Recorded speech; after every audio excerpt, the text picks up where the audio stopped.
extraordinaire, the gemologist. Hello everyone and welcome to the Gemologist Presents. Today, a shorter episode I'm hoping than the last one. Just a couple recaps of my Monday and Tuesday games. We're playing in multiple games this Thanksgiving week. Happy Thanksgiving to everyone who does celebrate Thanksgiving in this 2021 year. And I have some call-ins that I'm going to respond to. And I feel like at the time of this intro recording, one has already gone kind of long, but that's okay, you know. Sometimes you got to get those thoughts out, and they're very interesting questions that we get here on our podcast. And then I have a special unboxing. So I complained in the past that my wife never gets me any gaming related stuff, but she went out of her way to look for something that she felt that I did not have. And yes, I did not have it. She said I got it already. She says I could open it, and as long as I unboxed it. So yeah, you'll hear it anyway. One unboxing for you all, and then that'll be it for this episode.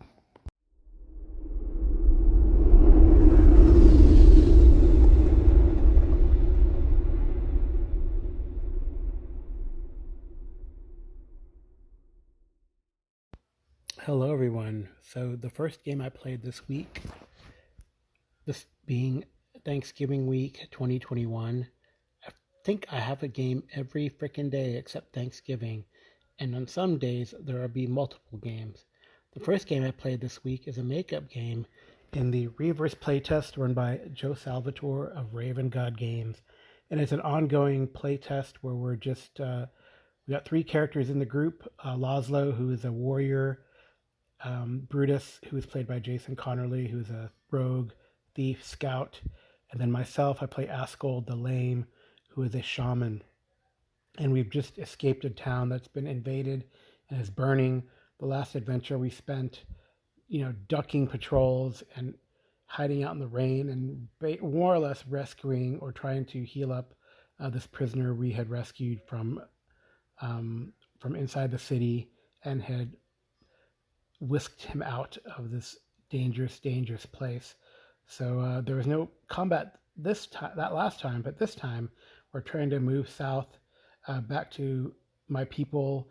We have a lead about this Valley of the Mists, and maybe that's what Joe is intending for us to do is to play test this potential Valley of the Mists, Spear in the Mist or something like that. We have a lead that Cato, the prisoner we rescued, saw something he shouldn't have, recovered a gem that he then gave to his boss, who gave it to some sort of nefarious looking wizard type, and then Cato was captured and left for dead, probably sentenced to death in the prison. So we're trying to get him out of there, get some more information on this artifact that he found, the star of something or other, and or the stone of something or other. Stars and stones. Maybe that should be the next D&D retcon. Stars and stones. No, has to be a monster. Has to be, I don't know. Anyway, so in this game we continued on. We had camped. Cato had recovered. Brutus and Laszlo had spotted a camp down below on the road. So we went to go investigate it. It was full of dead bodies, and actually initially there were wolves eating the bodies, but Brutus scared the wolves away with an arrow shot to the flank of one and called us down. We saw that there were a lot of people there that had been killed, but not by the wolves. It looked like they had been ambushed and killed by potentially bandits. The fletching was not uniform. And then the wolves came back. So I apologize for you animal lovers there, but we had to fight these wolves. And I guess my character really, he has this cat o' nine tails now that he recovered from the big torturer back in the prison. So he used that. I tried to put him to sleep, but that spell failed me. I did not get a miscast, which would have been awful. But what's sad is that Kato got injured again, even though he just healed him up. But we were able to drive off the wolves. Laszlo got bit. I got bit. I drove him off with my whip. I did not. I made sure I didn't kill any. I think we might have killed one or two, or Brutus and Laszlo killed some of the pool wolves that were just hungry, you know. Um, anyway, so we drove them off, and we continued on, and we find ourselves at this sort of roadhouse town, walled. I don't know if it's quite a village, but more of like a walled roadhouse. And we make our way in. We meet some very interesting characters that look like they're returning their fallen leader, a duke of some sort, back to his homeland, and we're going in that direction. So we decide that we want to join with them. Safety in numbers, especially with the chaos that's going around in this area of the world right now. So yeah, we kind of just did a lot of talking and meeting this group, and the fight with the wolves. So it was a shorter session, which is fine.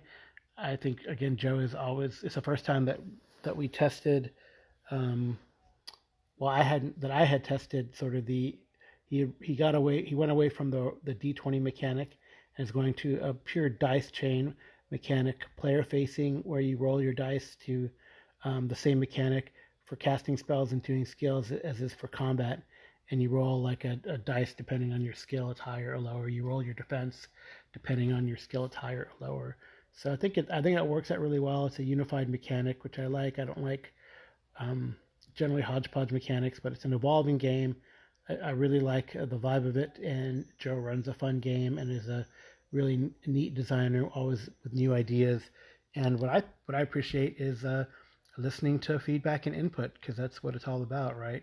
So that's our Reavers playtest for our ongoing Reavers playtest campaign that is run by Joe Salvatore of Raven Games. So the next time we pick up, we're going to be heading with this group, safety in numbers, to further south, and I'm sure we'll get into some trouble.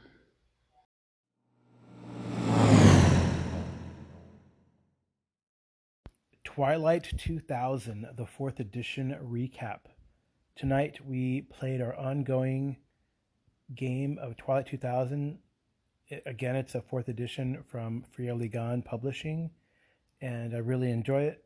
And right now the players' characters are in Krakow. So we're running through some of the classic Twilight 2000 1st edition modules. We ran through the Breakout after the Battle of Kalitz from the box set, the original box set that is reproduced in the 4th edition game.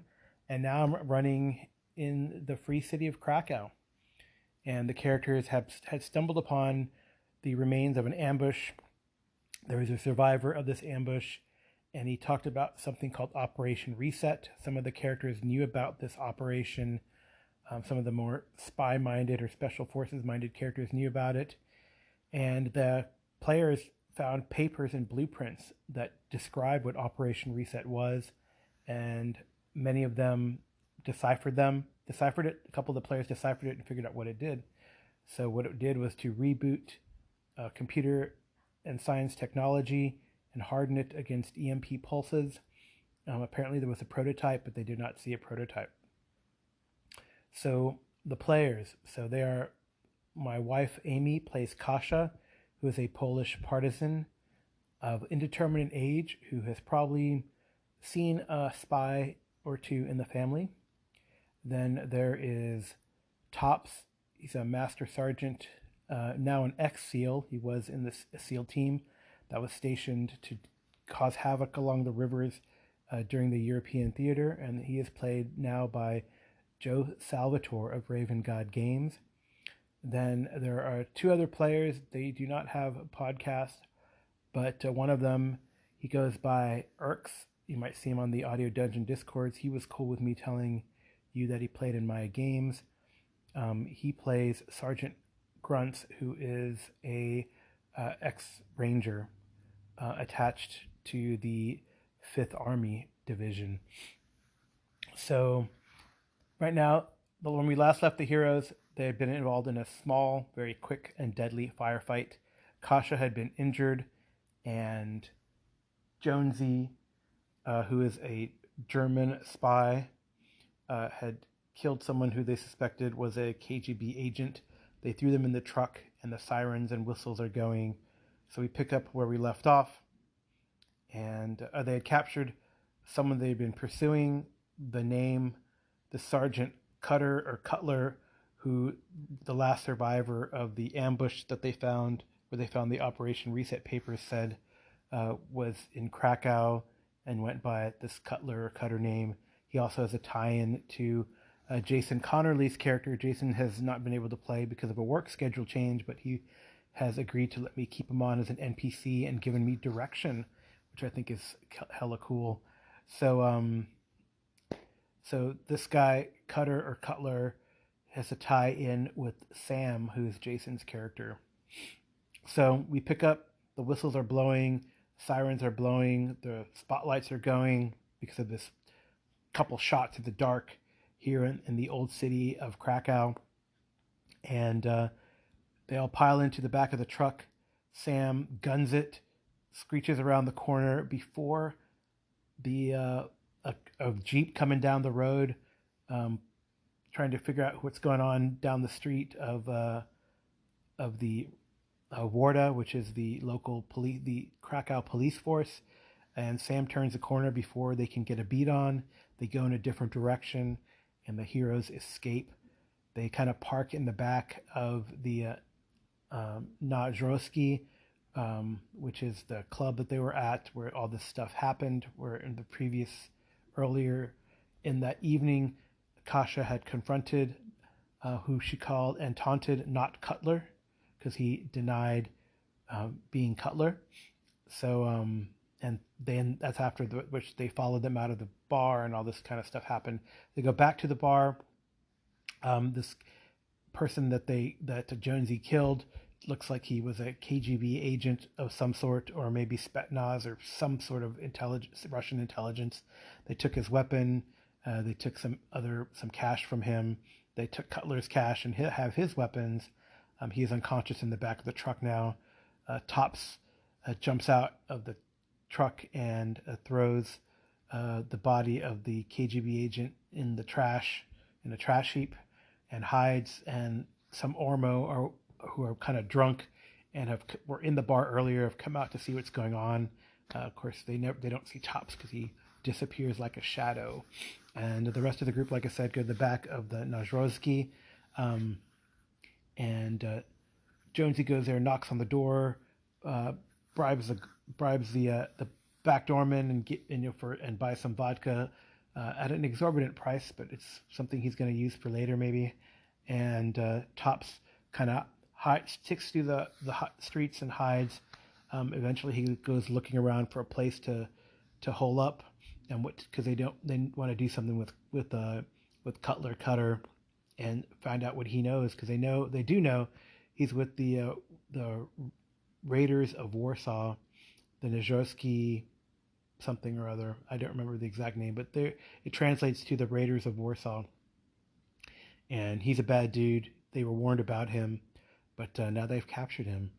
And Tops goes off and looks for a place to hide the truck and to interrogate not Cutler.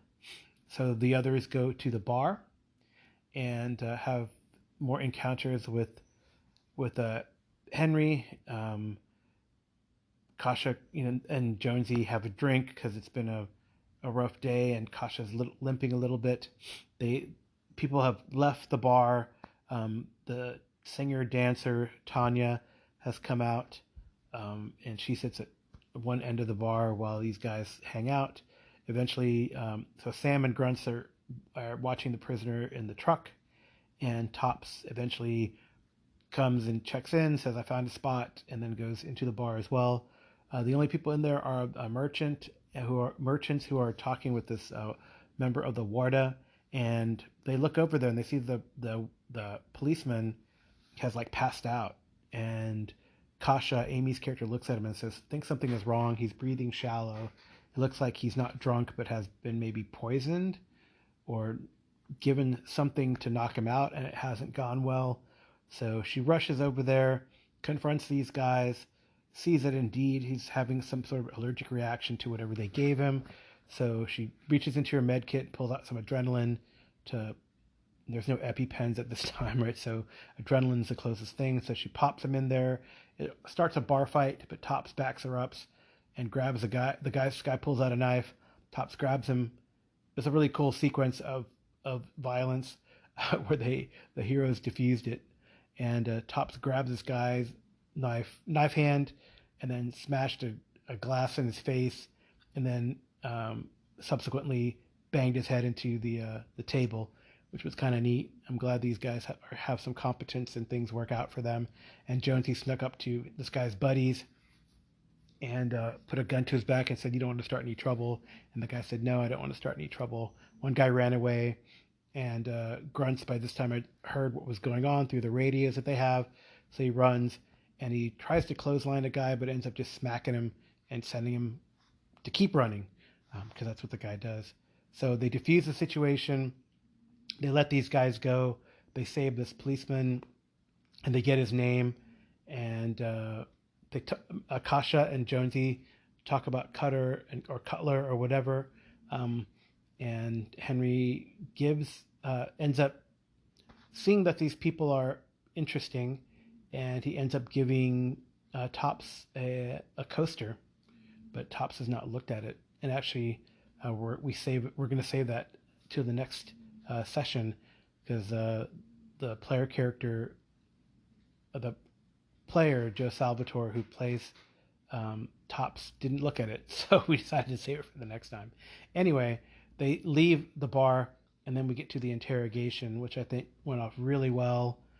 Kasha was playing bad cop and even broke not Cutler's pinky finger, which then kind of opened the investigation. Jonesy. So just to reiterate, Kasha broke his finger, and Jonesy had thrown vodka all over him and lit a couple matches to threaten him to burn him. They have this guy, blindfolded. Sam is sitting there, wringing his hands in nervousness. Grunts and Tops are watching him. When Grunts had gone back to the truck, it looked like Sam had the unconscious Cutler, like by his shirt, like held him up by his jacket or shirt, and was looking at him, debating what to do. But then when Grunt showed up, that's what happened. Is Akasha had revealed, "Why did you leave Cutler alone with Sam? Sam wants to kill this guy." So that's why Grunts ran back and made sure that Sam didn't kill him until they got some information from him. So in the interrogation scene, it goes pretty well. Kasha is, like I said, bad cop, breaking fingers, and Jonesy is trying to get information. Eventually, I don't know how it happened. I guess because somehow what the Raiders of Warsaw called Strike Force Zulu, or Operation Strike Zulu, to kill the special forces that had Operation Reset. Cutler is trying to interrogate or get information from the interrogators. Why is this so important to you? And he said, "I know I forgot something." And eventually the Operation Reset comes out. And somehow, I don't know how it happened, but somehow the players started using Terminator references. And since Terminator was in like 1984 and Terminator 2 was 1991, it totally fits in the timeline. And they convinced Cutler, who is like, delirious from pain and smelling vodka fumes and probably drunk already and being knocked in the head, that he buys in, that the players convince him that they are part of John Connor's group and are from the future. And he tells them all about Operation Reset and where they have the prototype and where the caches of the Raiders of Warsaw are looking for, where they're all at. And then he says, "You guys gotta, let me talk to my bosses, and we'll join the resistance," and all this kind of stuff. But the players, man, like, I don't think so. So he even tells them where their cache is near Krakow, in the city of Krakow, and what the Raiders of Warsaw what their plans are to try to take over Krakow, though the time frame is indeterminate. So they have a lot of information maybe to help Krakow if they want to, but they definitely have information on Operation Reset and maybe getting the prototype. And then they all left the room and let Sam deal with not Cutler.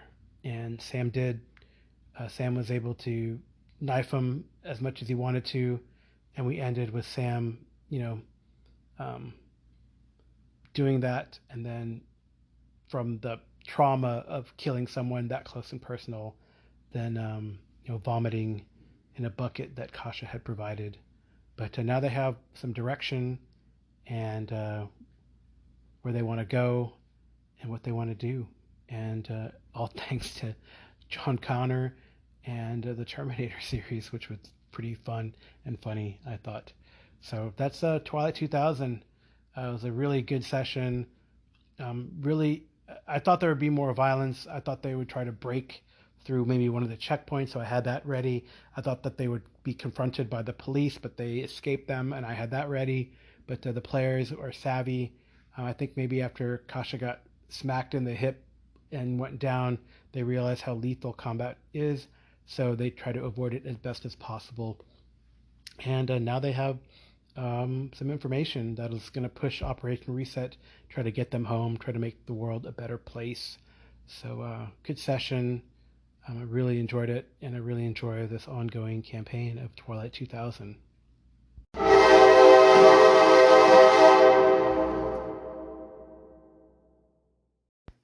All right, this is a special unboxing. It is actually a box this time, and the box is 11 by 13, about 3 inches wide. It is, oddly, it has Pokemon stuff on the side, although it is Pokemon Brilliant Diamond, but Amazon logo. So it is from Amazon, and I was told it's a Christmas present, so I can open it, but I can't, use it. So we'll see what this is. So I already gave you the measurements. I'm going to use my pocket knife to open it.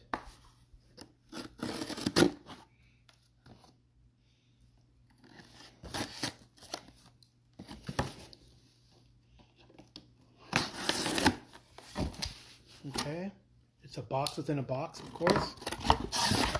And inside, it's a Deadlands product. Deadlands Lost Colonies for Savage Worlds Adventure Edition. It's in a shrink wrap, so I'm going to open that too, if that's okay.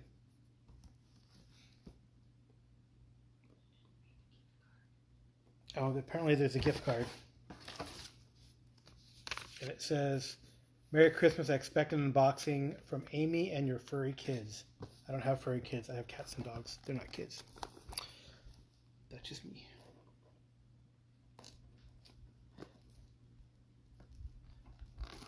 Alright, so I'm doing the shrink wrap. Actually, it is kind of cool. So it's a full-on box set. So it's Deadlands Lost Colony, the GM screen, an adventure, the Widowmaker adventure, 10 power cards. So much like Deadlands, it's going to have powers, 2 status cards, 12 archetype cards, 6 Harrowed cards, which is cool. So I guess you can still be a Harrowed. A set of dice, 25 bennies, a map of Banshee. So I guess that's the world that you're on. So Lost Colony. So Hellstrom Industries created a tunnel between Earth and a distant star system called Far Away. Millions of colonists settled on the asteroid mining stations and only inhabitable planet Banshee before the tunnel collapsed and left them stranded. Now the humans must fend for themselves against a rogue military, ruthless pirates, angry Anuks, and the rise of an evil alien presence. And worst of all, the arrival of the Reckoners, made of flesh on Earth and exiled to Banshee. And it is for Sway, so I guess they must have redid it. So what's in the box? There is a map, it looks like. It's a map. One side is a big, like a poster. The other side is a map of the colony. The 2 continents, Thule 1 and 2, and Banshee. And then the seas. So it's kind of like sci-fi, Old West sci-fi. I guess you can play an Anuk and you can play human. So I'm looking at the cards. There's archetype cards in here. And it looks like you can play like alien, Anuk warrior or shaman, a pilot, a breaker, guardian, colonial ranger, psyker, Anuk scout, colonial ranger, herod, former X4 soldier, salvager. So lots of interesting archetypes. It definitely hits a sci-fi vibe, and I guess it's based on the Deadlands as kind of the part of the verse. So pretty interesting. I wonder how far, like when this was done, like when, is it like Westerny, or is it like Western technology, or it looks like more advanced technology? Maybe, I guess it'll tell us the date. I'll have to read through. Cool. The adventure looks pretty interesting. And then, so I actually don't know anything about Lost Colony, but it looks really cool, honestly. Kind of that stranded on an island on a planet in space. So yeah, it definitely has. Well, I see gravitational rules. There must be radiation rules somewhere. A reaction table. That's interesting. So they're going to add some new things to your standard. What's going on in Savage Worlds? So what else is in here? Okay. Well, the book is probably your. Oh, it's actually a little thicker. It's 196 pages. The book, and it tells you, gives you an introduction. I guess there is a war at some point, so very interesting. Setting rules, a bunch of Savage Tales, and I guess there's a plot point adventure too.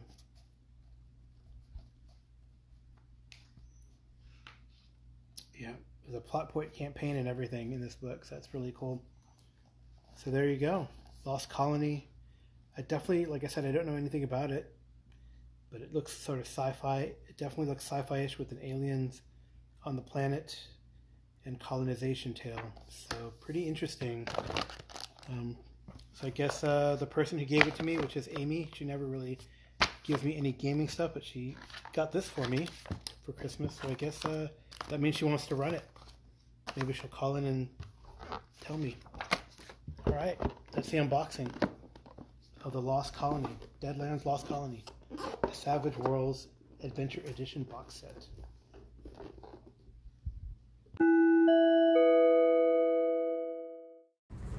Hey Carl, Jason here. Yeah, as far as the multiple GMs for one setting game, Joe Richter over Hindsight was talking about that for his, not for the current Pathfinder game that's on hiatus, but after that's finished, starting up a new Pathfinder game that's effectively West Marches, but there'd be set. So it's kind of the way Dave Aldrich ran his Black Hack. You could have multiple GMs running in the same world, and they'd have, set times they'd run. Like you would run Monday nights at 7 every Monday, and Joe would run every Thursday at 7 or whatever. And then people would just show up and play, whoever could show up and play. But the idea would be play in the Pathfinder world, whatever, Galarian or whatever that's called. And we joked around about using different systems in there, which would be kind of fun, but, we wouldn't have to do that. But that was the idea of multiple GMs. There's an interesting question. I'd love to run kind of a shared GM ship on a known world. Would it be good to do a published world like Galarian? Would we then use Pathfinder 1 or Pathfinder 1 and Pathfinder 2 or something else? The other idea that might be kind of neat would be to do like a known world and then use whatever D&D you want to use in the known world from BX to 5e. Because I think the cool thing is that the fanzine that's produced for BX, they have systems or they have ideas there spanning from BX to 5e, which might be kind of cool. to do. I guess you could do the same in Greyhawk or in the Forgotten Realms. I have many supplements from the Forgotten Realms from AD&D First Edition all the way through to 5e, up and including Third Edition and Fourth Edition even. So we could definitely run something in the Forgotten Realms. But yeah, or I mean, shoot, we'll say it's Galarion, but you could take something from before and run it, which might be kind of neat. But then, yeah, I mean, that'd be kind of a neat idea. Maybe it's something to think about for the future in 2022. Hopefully, Joe will get back to his Pathfinder game and campaign. There are things that my character at least wanted to do since we took that manor. But we'll see how my Corvus Copper, my character, who's a Tengu gunslinger, what he wants to do. I think he wants to set up a shop, a tavern, gaming hall, home base for our group, which would be kind of neat. So, yeah, so group play, troop play, multiple GM, shared GM world. Or maybe we can make up our own world. That's the other idea. That's kind of what some people have done on the Audio Dungeon Discord with this Forlorn Shores group. With Paul Wolf, I know, running still, and Cody Maza running games there. I think, who else runs there? Those are the ones that I know are currently running. There are some other GMs that are there that I'm not sure that they've run for anything for a while. So maybe they have, but I just haven't kept up. So yeah. Or another one, which might be kind of cool. So either Barrow Maze, although I'm sure it's been done to death around here, and you could have different GMs run the Barrow Maze in whatever rule set or incarnation, but also Highfell. And the reason Highfell also by Greg Gillespie would be interesting because there's so many places to hit in Highfell, and you can pop over there and pop back. That's kind of part of the conceit. So the floating dungeon, Highfell, might be a very interesting scenario location or a location, and people hit different things. I guess the only thing is that if it is a shared kind of campaign, then I guess there is somewhat of a competition between clearing things and getting things out. If it's like a shared dungeon like Barrow Maze or Highfell, I don't know. The other idea I had for something like that would be using Astonishing Swordsmen and Sorcerers of Hyperborea and doing a troopy play type of thing too. And my idea was something similar to what Walker had started with his Ash Valuria, but I had an idea to hit like a known location in Ash and have like multiple cultures from Ash, like the Thracians and the Atlanteans and the Amazonians and the other peoples, starting a competing for resources on an island that they discovered had not just natural resources and things to exploit that in that regard, but also, something in the interior. And I was going to use Caverns of Thracia, which is a really neat dungeon and ruin area in the wilderness, and that might be pretty cool. Or we could even use like Dark Tower area as well, and it looks like I got a free RPG Day adventure set in wherever the Dark Tower verse is. Yeah, there's other mega dungeons one could do too. Maybe that might be the way to do it, is to set it up as a mega dungeon with multiple GMs. We just got to know what gets cleared and what doesn't, and the GMs would have to converse with each other. If we did like a mega dungeon or a single location where it'd be, multiple GMs running people through the singular location, because things will be cleared out and the GMs have to talk about how it's repopulated, if it is repopulated, or what. So that'd be pretty interesting, some of a challenge logistically. Maybe more of a wilderness crawl would be more feasible because it's less, this is so like what they've done in Forlorn Shores is the GM's kind of divided up the territory, right? So for example, if we played in Galarion, maybe Joe would want to do something in, like Cheliax, and then I think I would want to do something. I have this idea to do like a multi-part campaign thing in the I think the Kings something mountains. There's a kind of neat series of some adventures that take place in and around the Five Kings mountain area. Or I could do Numeria too, not Numenera, so not Cipher System, Jason, but Numeria. I could do some stuff up in Numeria, which would be Sword and Planet esque, technology and magic, a la Barrier Peaks. That might be kind of cool. So yeah, or something in the big city. Who knows? Or maybe in the Mwangi Expanse, or in the sort of Asian-ish locales that they have, which might be kind of neat.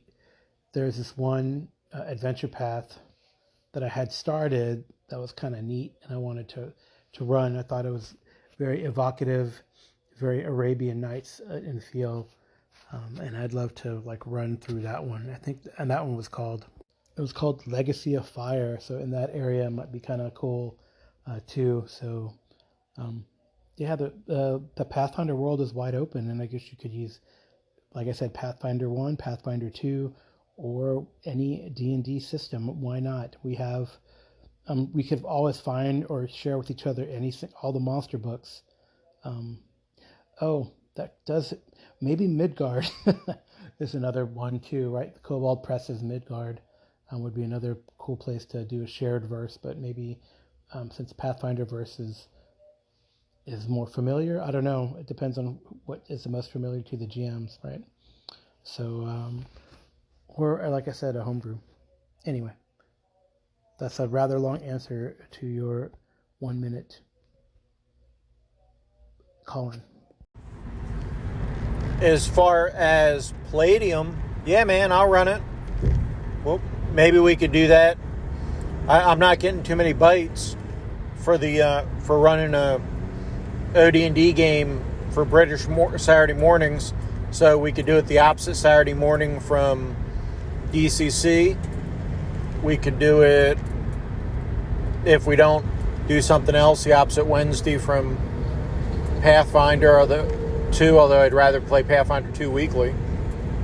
We could maybe fit it in there somewhere if you really want to play Palladium, if we found other people that were into it. Palladium Fantasy is a really neat world. Really cool stuff in there. The system's so-so, but, it's all good. I really always liked the Palladium verses, right, including riffs.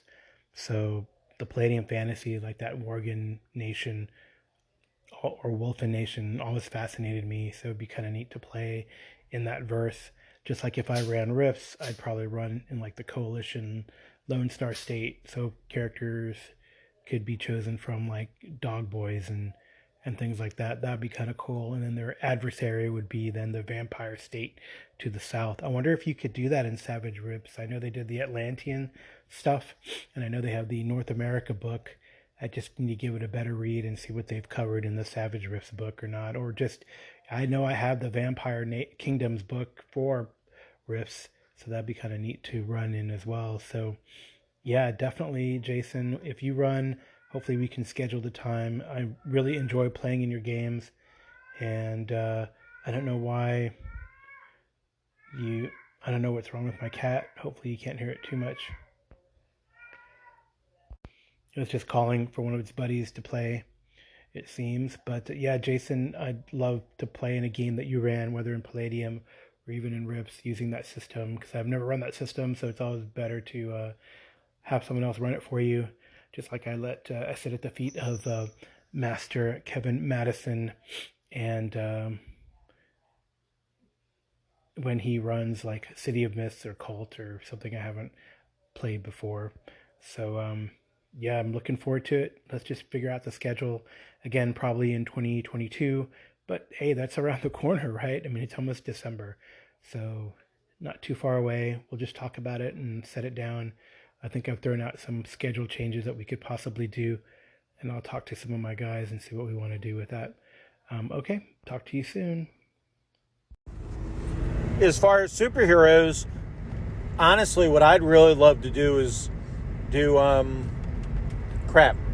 what's the Savage Worlds one where you play the villains? That's Necessary Evil. I'd love to do playing a Necessary Evil campaign. If you're willing to run that, I think that'd be a lot of fun. But yeah, I'd be down for most super systems. Cypher sounds horrible for superheroes. What do you do? Constantly weaken your character and constantly go through your pools of energy to do stuff? That would suck. I'll sit out the Cypher game. But if you get enough players, you should definitely run that. But yeah, man, I'd vote for Necessary Evil if we're gonna do supers. But I'd play most systems. Let me say that. Actually, Jason, no, you do not do like what you typically would do in a Cypher game with non-superhero characters. They built into the rules something called power shifts, where are permanent free levels of effort that are always active. They don't count towards your character's maximum effort, nor do they count as skills or assets. They simply ease tasks that fall into the specific categories. And a superhero gets 5 power shifts that could be in things like accuracy for attacks, dexterity, flight, healing. So you get these shift bonuses, and you can put up to. They suggest that you you have 5 power shifts, but they suggest you do not allow more than 3 into any one category. So you get like a permanent. You could get if you're like a martial artist character, maybe you'd get a plus 3 power shifts, so plus 6 to all your attack rolls, and maybe 1 for dexterity and 1 for something else. And that's in addition to the regular way you spend effort as well. So, and they also have power stunts that are pushing your superpower beyond its normal limits that you could do, and they have a lot of different things that are above and beyond. I think it does it really well. I know you're not a fan of this diminishing. I don't even know what it's called. So you have your stats, and then they're diminished because you're using effort to do things better. And also, you don't like the XP thing, where you have to spend XP to do certain things, but then you also need XP to advance, right? So I think it works depending on how the GM gives out the XP and the currency, and also does intrusions. But again, your mileage may vary, and sometimes it's not as intuitive for players or GMs to kind of deal with that economy. So yeah, it looks really cool.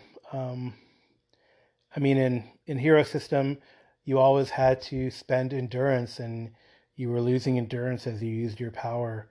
So, you'd have to take a break to re-get endurance, right? So things like that. I think it works. I did run one shot of a superhero game, and the players generally liked it because it did these different power stunts, and you would use that for I think there's this like a demigod game that they have out there, God's Fall or something like that, or I can't remember the name of it, but they use these power shifts that really work, and then you have these feats that you could do that use these power stunts to do things. And then they also have, what they've done in this book at least, is they've added not just other character options, but they also have, what are they calling them?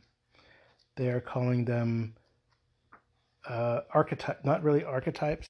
They're calling them character concepts, and you can use these character concepts to determine the sentence for your hero. So it's pretty cool. So I'll give an example, and maybe you will disagree with this. Let me take one. Captain America. So he's a super soldier with a shield. They kind of give him the sentence of an honorable warrior who masters defense, and his archetype is a master athlete. In Spider-Man, for example, a teenager with superpowers, an amazing explorer who moves like a cat, and he's a bug hero, and they have ways to generate that. But it's pretty neat, So they have Thor, mighty warrior who rides the lightning, energy master, but it could be other things. Superman, I'm sure everyone would be interested in what they think Superman would be. A beneficent explorer who flies faster than a bullet, and he is a paragon archetype. So in the paragon, they don't just give you the sentence, but they give you what powers and power stunts and what power ups that they might use. So I think Cypher System could be kind of good, and the book is Claim the Sky.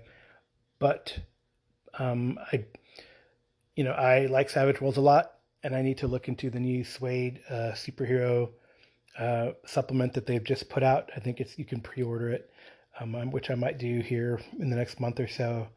And then we could talk about doing Necessary Evil verse in the background, but using the new Suede rules for superheroes. And it'd be interesting to see how, right, the same thing. I mean, it is a pulp and action-packed game as Savage Worlds, but they definitely do some additional things to make it a superhero game, right? So, looking forward to checking that out, and we'll see. I mean, if we do the one roll system, we could always run Godlike, right? I've always wanted to run a superhero game set in World War II, and maybe we could do that with Savage Worlds. And we'll see.